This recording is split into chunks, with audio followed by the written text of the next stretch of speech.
So, how does an ancient tradition even survive in our modern world? Today, we're going to dive into the story of one man, Master Hsing Yun, whose incredible journey completely transformed a struggling faith into a global force. It's really a masterclass in vision, in innovation, and in truly understanding what people need in a changing world. So picture this. It's 1949 and Master Hsing Yun has just arrived in Taiwan.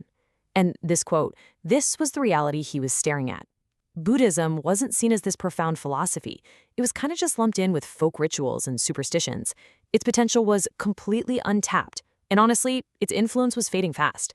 This right here sets the stage for the radical change that was so desperately needed. To really get the scale of what he accomplished, we first have to understand the crisis he was up against. And this wasn't just a crisis of belief, a few people losing faith. We're talking about a complete breakdown in the entire structure of the religion at that time. The challenges were deep, and they were everywhere. For most people, Buddhism was like a spiritual vending machine. You put in a prayer, you hoped to get a blessing. The temples themselves were disorganized, and there was basically zero modern education for monks and nuns. And any outreach? Well, it was passive and just stuck in the past. This was not a religion that was equipped to connect with a modernizing society. No way. But here's the thing. Even before his big breakthrough, Master Hsing Yun was already experimenting. In a city called Yilan, he started thinking way outside the box. Instead of just focusing on old rituals, he created things like youth choirs, study groups, and community clubs. He was making Buddhism a living, breathing part of the community, not something locked away in a temple. This was the very first hint of the revolution that was about to come. And this brings us to the big turning point. In 1963, he took a journey abroad that would give him the spark, and really the entire blueprint, for his vision of a new future for Buddhism. For 80 days, he traveled all across Asia. And this wasn't a sightseeing trip, not at all.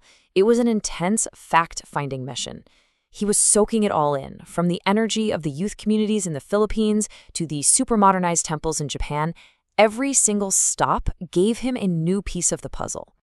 So, what were the key lessons from this incredible journey? Well, this trip gave him the core insights that would directly shape his entire life's work and lead to the creation of the global Guang Shan organization. The first thing that just blew his mind was the stark contrast in education. Back in Taiwan, teachers were basically just reading from ancient, dusty notes. But in Japan, whoa! He saw what he called electro-education. We're talking modern classrooms with TVs and projectors, incredible libraries, and a curriculum that actually mixed secular subjects with religious ones. And this was his gut reaction. You can just feel the frustration and the urgency in his words here. He's basically saying, they're living in the future and we're stuck in the past, fooling our own students. He saw right then and there that Taiwanese Buddhism was falling desperately behind, and that education was the absolute key to catching up. Okay, the next huge lesson was about financial stability. The old model in Taiwan was totally passive and unstable. It relied completely on donations. But then he saw temples in Thailand that were operating like modern nonprofits. They were running actual businesses, printing presses, rental properties to create multiple streams of income. This financial freedom meant they could fund huge projects, like schools and hospitals. This led him to a whole new philosophy he called pure wealth. He realized that money isn't inherently bad. What matters is what you do with it. The idea was pretty revolutionary. You acquire wealth ethically from the community, and then you pour that wealth right back into serving the community. Money became a powerful tool for compassion. Then, in Japan, he saw the incredible power of mass media. He came across a Buddhist daily newspaper with a circulation of over 200,000 copies, and a light bulb just went off. He understood instantly. To reach a modern audience, you have to use modern tools. Books, newspapers, and eventually TV. These were absolutely essential. All right, this leads to one of his most unconventional and, frankly, brilliant ideas. It sounds like a bit of a riddle, but for him, the answer was crystal clear. How can a basketball game spread Buddhism? The logic was just undeniable. A religious lecture might bring in a few hundred people who were already interested, but a big basketball game? That could attract tens of thousands of people, especially young people, who might never, ever think to set foot in a temple. He saw that sports could be an amazing bridge to the community. He also learned that the physical space, the temple itself, really matters. The temples he saw on his travels weren't these dusty, intimidating halls just for worship. They were modern, welcoming community centers. They had air conditioning, comfy rooms, libraries, and big event halls. They were designed for people to actually use and enjoy. So, these lessons from his trip weren't just theories he wrote down somewhere. When he got back, they became the actual, concrete foundation for Guang Shan, the international Buddhist organization he founded. He distilled his entire vision into these 4 core tenets, and you can see the direct line back to his travels. Foster talent through education. That's the lesson from Japan. Propagate Dharma through culture. That's his big realization about media.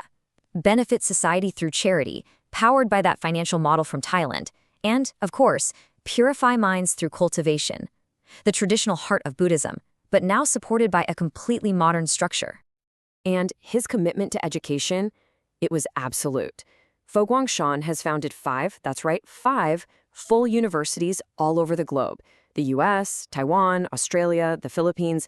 That number alone just shows you the incredible scale of his ambition. He put that cultural vision into action immediately. We're talking multiple publishing houses, a daily newspaper, a TV station, choirs, and musical troupes, and all of it used modern, accessible language. This was a complete overhaul of how Buddhism communicated with the world. And that wild idea about using basketball? It actually happened. He founded a sports association sponsoring teams to promote positive values like goodness, character, and teamwork right there on the court. It was a brilliant way to reach thousands of young people. And the temples themselves were built completely differently, embodying his humanistic approach. They were designed as true community hubs, with classrooms, art galleries, libraries, even dining halls. They were made to be welcoming spaces for everybody, not just for devout followers. So, the result of this amazing journey of discovery, plus decades of hard work, is a true legacy of innovation.